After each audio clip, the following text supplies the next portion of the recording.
beat Peyton up. All right. So we're back on. We were talking about your work on Dragnet. You mentioned, obviously, that Jack Webb worked on the show. Did you ever get to meet him? I met Jack a couple of times in the course of it. I was just a lowly apprentice, and carrying reels around, but it was a really small unit. And so there were, I think, 3 film editors and 2 assistants, and the movie crew that was shooting this stuff came and went. So the front office was only about 3 more people, Jack and Stan Meyer, who was the producer. And did you work on a pretty tight schedule? they were shooting 3 shows a week. They were single camera shows, interestingly, but they would do, it was amazing, they'd shoot a master until somebody blew a line. And then they just go in and do your close-up, your close-up, your close-up, and that was it. And that's what the editor got, and he had to use the master until they fluffed it. And that was, and then there was a huge stock library of cop cars going back and forth up and down streets, and Jack Webb walking in and out of various buildings, and that sort of thing. And a lot of stock music. It was really an amazing kind of a jigsaw puzzle of a show. It worked because the scripts were good. How long did you work on that show? I think they shot that season. They shot 39 shows in about 4 weeks or something like that, and maybe 6 or I exaggerate. Probably 6 or 8 weeks. And then they laid me off when the shooting was over because they just didn't need that many more people. I had, fortunately, by that time, gotten through my apprenticeship in the editors union, and was now an assistant. And that meant I could do a lot more things. So what was your next move?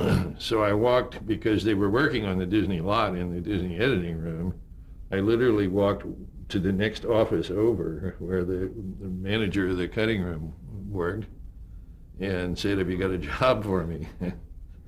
I'm an assistant now, And as it happened, he found a little work for me first in the shipping room for a little while, and then a job turned out working for 2 guys who were working on a couple of the early nature films, and they needed an assistant between the 2 rooms. The 2 films were The Living Desert, which was nearly finished at that time, and won the Academy Award that year, and then The Vanishing Prairie, which was just beginning and won the Academy Award the following year.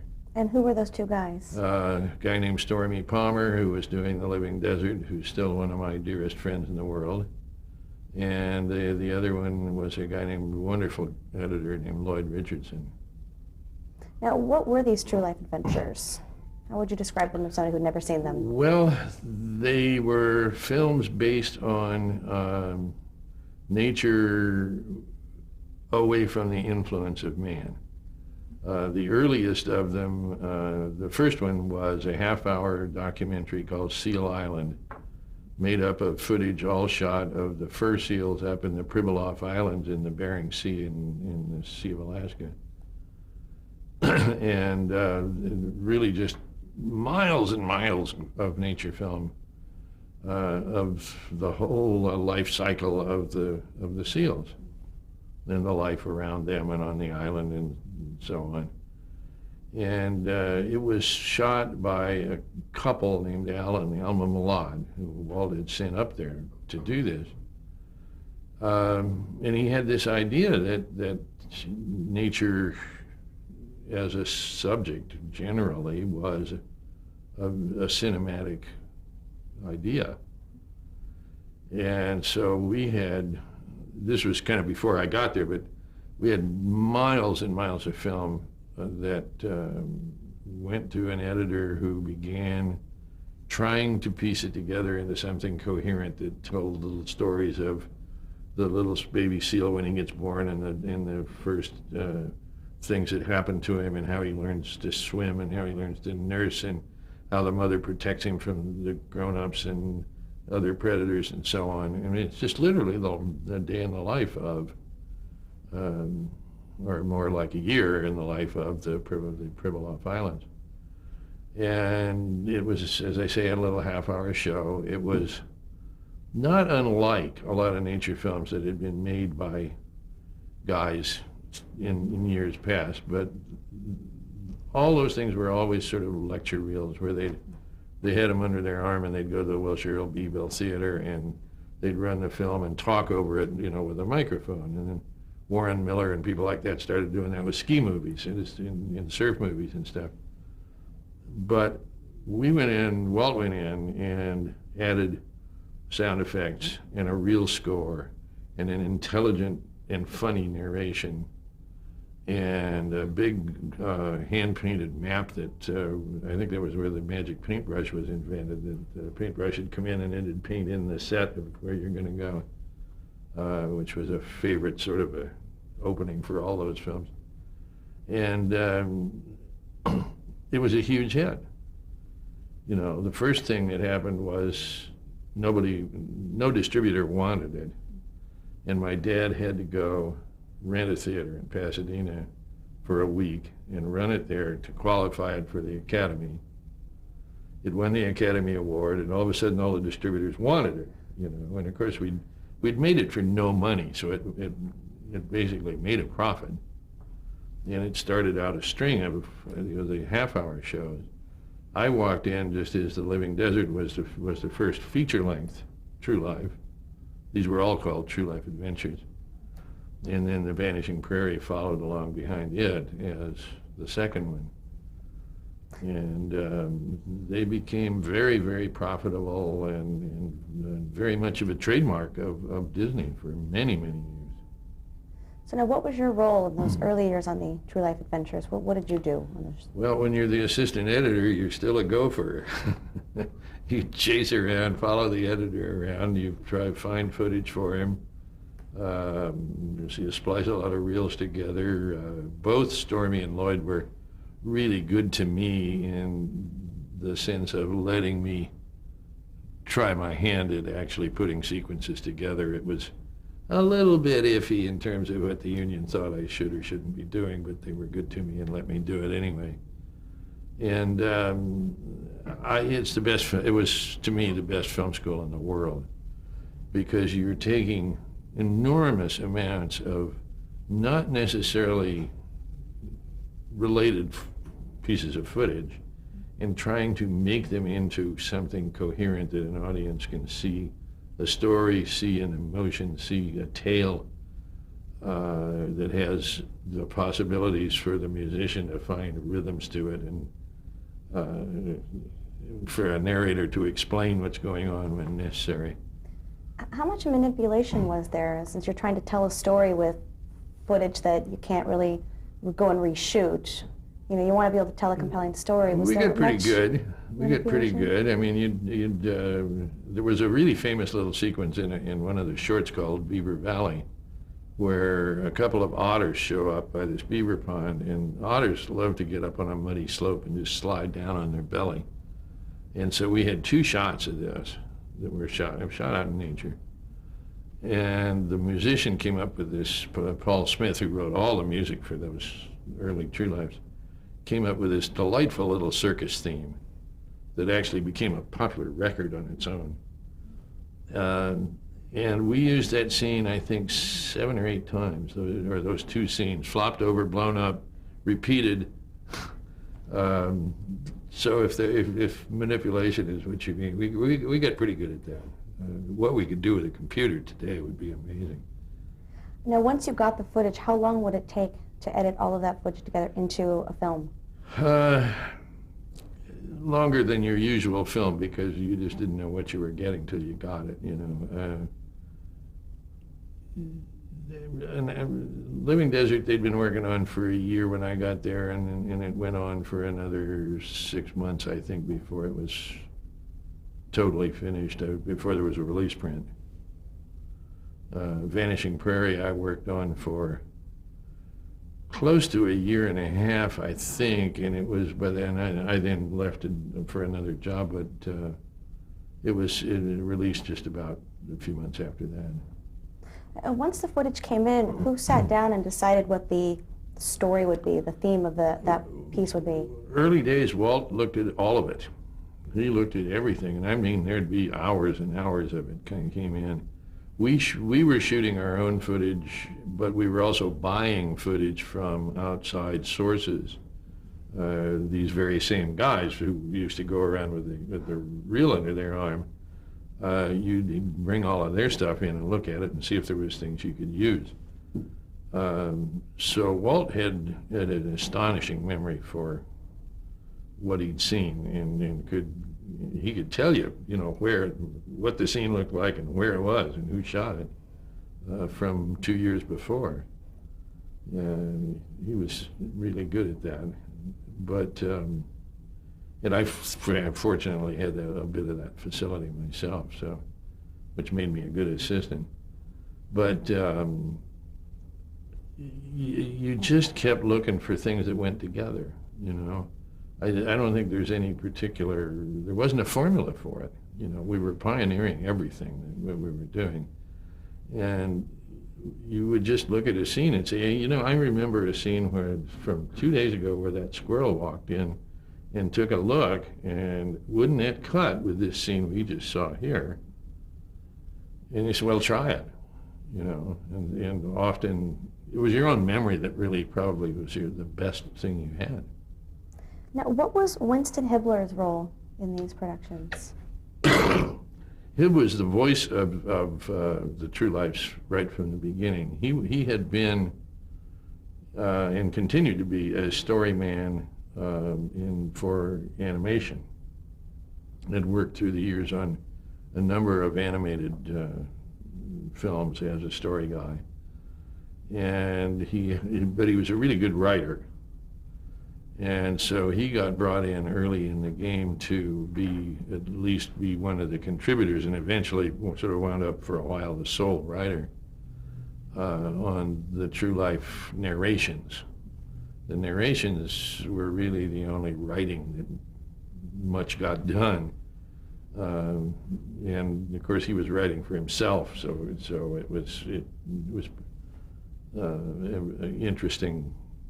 It's a different craft, because you can't write the narration till the picture's cut, and then you got to make all the words fit all these very specific amounts of time and space and actions, and you've got to be talking about the squirrel when you're looking at the squirrel, and the weasel when you're on him. So sometimes sentence construction gets a little kind of iffy. Well, with your writing background, did you get involved in writing these programs? I began working for Hib after actually worked with him a little bit on The Vanishing Prairie. And I then went off and spent a year as a cameraman up in Utah on a film called Perry, which was another True Life about squirrels. That's why I keep talking about squirrels, I think. And when I came back, Hib was the producer on that film and several of the others. So I came back from Utah and began working for him on that film as assistant to the producer or production coordinator or whatever we called it then. General. I'm still a gopher, as you can tell. But he was very good to me. We played golf some, and we were friends, and he was a dear friend, actually. And so he began letting me write, and I sort of became a kind of a collaborator with him.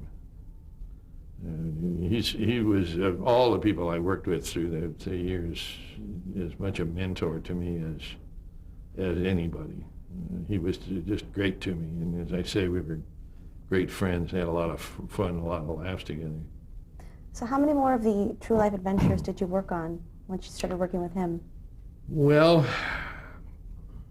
I worked on, we were getting into television with those films at the time. These that I was talking about were all theatrical, but when the Sunday night show, which was actually the Wednesday night show for the first 3 years of it, it was called Disneyland, When that came on the air in 1954 and was on an hour on once a week, Walt began picking out some of those films that had already been made and using them to construct a 1 hour show. So we also began looking for shows that we could make specifically for the Disneyland TV show, which later became The Wonderful World of Color and The Wonderful World of Disney, and on and on. It was always the same show, it just went by a lot of different names. And so there was a kind of a transference that happened over a period of years with the True Lives, that they became written and more specifically designed to be 1 hour shows. And we also designed them to have the humans in them more. And they became the stories of the relationships between animals and humans. So they became more scripted ahead of time? They were much more scripted ahead of time. They'd often, I worked with Hibby until the early 60s on a bunch of films, some for TV, some not. And finally, at my wife's urging, I went to Walt and I said, I think I know how to do one of these myself. Would you let me? And he said, sure. And then I expected, to be in there an hour and fighting for myself, and instead he just went, sure, give it a try, which was very generous of him. And so I was then faced with the problem. I didn't have a script. I didn't have an idea, And I had to go back and think of something to write and a story to tell. We'll touch on those in a little bit, because I definitely want to go through some of those you did. From those early True Life adventures that you were working on with Winston Hibler, do you have any favorites? They're all like your babies, but I'm very fond of The Living Desert and The Vanishing Prairie, just because I worked on them very, very closely. There was a short that preceded those called Waterbirds that I still think is one of the most beautiful meldings of beautiful nature footage with a beautiful piece of music. It was a Liszt Hungarian Rhapsody that we used as a central theme. I got a lot of favorites. They're babies. Well, you also mentioned you went up to Utah to shoot Perry as a cameraman. How did that come about? You were doing editing and a little bit of writing. Suddenly you were a cameraman. What happened there? Well, I'd shot cameras all my life, and with still cameras and some movie cameras. And so they conceived this opportunity to let me go up and help out with this big effort. There were 7 or 8 cameramen up there at the time. And when I left town, they really needed a still man, because there was so much rich stills that nobody was shooting. And so I went up with a whole bag of really good cameras, still cameras.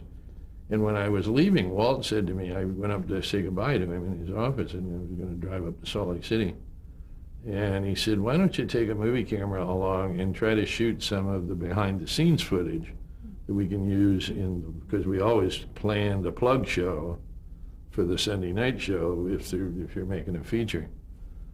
And so I said, sure. So I wound up with an Arriflex up there.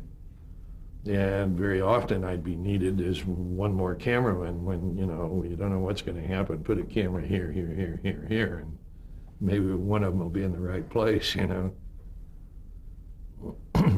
You had mentioned the Sunday night show that was in the early years titled Disneyland. How did that come about? You had also talked about earlier the resistance in a lot of parts of Hollywood to television. How did the company get involved with this show?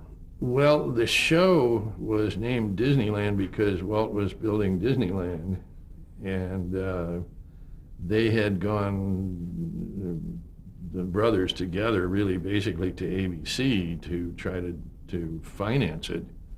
I mean, it was a huge deal. There was a $17 million park that they were trying to open. absolutely out of the blue, you know, with no precedent for it and no freeway there yet, as a matter of fact. A lot of people forget that the freeway hadn't even arrived when the park opened.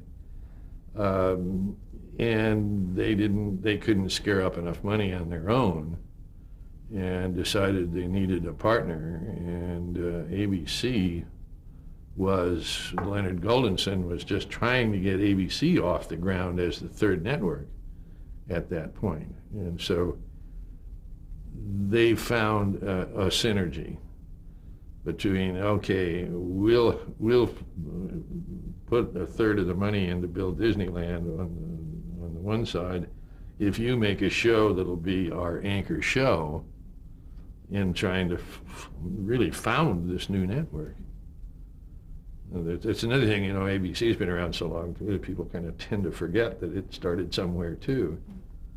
And so that was the synergy that happened. So ABC was a one-third owner of Disneyland on opening day. What was Walt's vision for the park? Where did this idea come from? Well, he always said he never had any place to take his kids when they were little where parents could have some fun too. You know, there was the old merry-go-round in Griffith Park, and that's all there was there. In fact, it's still there, and it's still all there is there. There were, you know, all the carnies down at Long Beach Pike and places like that you don't like to take little kids. And so, in Walt's usual way, it started with a little tiny idea in his mind and started, you know, okay, if I had my own park, if I really built what I wanted, here's what it'd be. And it just grew and grew and grew. It started out, it was originally going to be right across the river across Riverside Drive from the studio, and it was going to be we still own that little sliver of land.